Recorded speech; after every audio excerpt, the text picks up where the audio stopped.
আপনাদের অবগতির জন্যে আমি এডিশনাল পাবলিক প্রসিকিউটর মোহাম্মদ দিদার হোসেন দিদার, অতিরিক্ত জেলা ও দায়রা জজ আদালত ১ জামালপুরের অতিরিক্ত পিপি হিসেবে আপনাদের কাছে বলতেছি, ৩/৯/২০১১ তারিখের ঘটনা। এই মামলার বাদীর বাড়ি মাগরিয়াপাড়া, সরিষাবাড়ি, জামালপুর। বাদীর নাম বাবুল মিয়া। এই মোকদ্দমার বাদীর সাথে তার প্রতিবেশী ওয়ান আবুল কাশেম, মনোয়ারা, মুকাদ্দের, স্বপন, কুলসুম, এদের সাথে আগে থেকেই ওনার একটা বিরোধ মনোমালিন্য ছিল।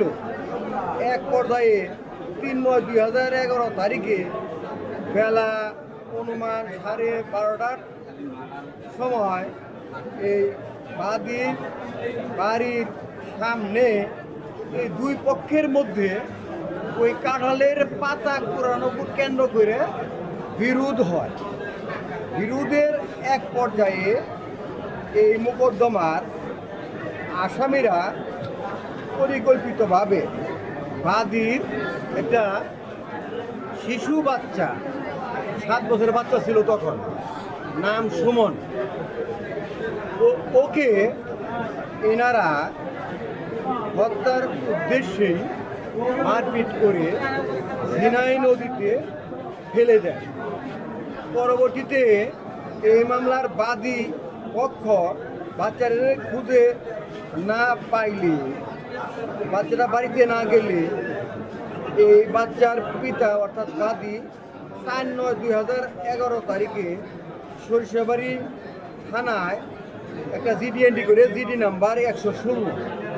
তার পরবর্তীতে ৫/৯/২০১১ তারিখে সকাল অনুমান ৭ ঘটিকার সময় বাদী লোক মারফত জানতে পায় যে এই মোকদ্দমার আসামিরা সহ এই বাদীর পুত্র লাশ ঝিনাই নদীতে অর্থাৎ সরিষাবাড়ি থানার অন্তর্গত চাপাকোনা বাজারের পূর্ব পাশে ঝিনাই নদীতে বাদীর এই শিশুপুত্র মৃত সুমনের লাশ পাওয়া যায়।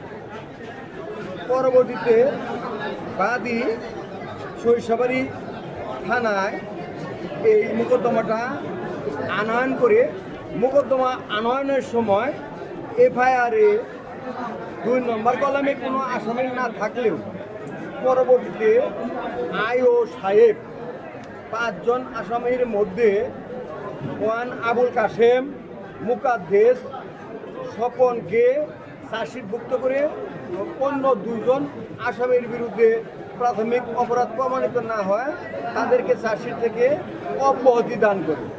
পরবর্তীতে দীর্ঘ সময় এই মামলাটা তদন্ত হয়ে বিজ্ঞ অতিরিক্ত জেলা ও দায়রা জজ আদালত ১ মহোদয়ের আদালতে বদ্ধ হয়ে আসে। পরবর্তীতে এই মামলায় এমও আইও সহ টোটাল ২৫ জন সাক্ষীর সাক্ষ্য বিজ্ঞ আদালত গ্রহণ করেন। গ্রহণ করার পরে আজকে ২৯/৭/২০২৬ তারিখে আসামি আবুল কাশেম, মুকাদ্দের, স্বপনের বিরুদ্ধে দণ্ডবিধির ৩০২ ধারা ৩৪ দ্বারা প্রমাণিত হওয়ায় যাবজ্জীবন দণ্ডে দণ্ডিত করেন। তৎসঙ্গে এই মোকদ্দমার আলামত গোপন করার দায়ে সকল আসামিকে অর্থাৎ আবুল কাশেম এবং মুকাদ্দের এবং স্বপনকে আরও অতিরিক্ত ৫ বছরের সশ্রম কারাদণ্ডে দণ্ডিত করে। আমি সরকার পক্ষে এই রায়ের প্রতি সন্তুষ্টি প্রকাশ করি। এই কারণে আজকাল দেখা যায় যে এই সমস্ত শিশু বাচ্চারা এবং নারী অবস্থার প্রেক্ষাপটেও এগুলো মিসইউজ হয়, তাদেরকে যে দৃষ্টান্তমূলক একটা শাস্তি হয়েছে। আমরা এই রায়ে এই আমার সাথে বাদী আছে, আমরা রাষ্ট্রপক্ষ থেকে আমি ব্যক্তিগতভাবে এই রায়ে অত্যন্ত সন্তুষ্টি প্রকাশ করছি, ওই অভিব্যক্তি প্রকাশ করছি। আচ্ছা, তিনজনই কি আটক আছে? তিনজনই বর্তমানে আটক আছে, তিনজনই কিছুক্ষণ আগে জেল হাজতে চলে গেছে। এই মামলায় মানে ঘটনাটা কত সালে? ঘটনাটা 3/9/2011 তারিখে, আজকে থেকে প্রায় 15 বছর আগের ঘটনা।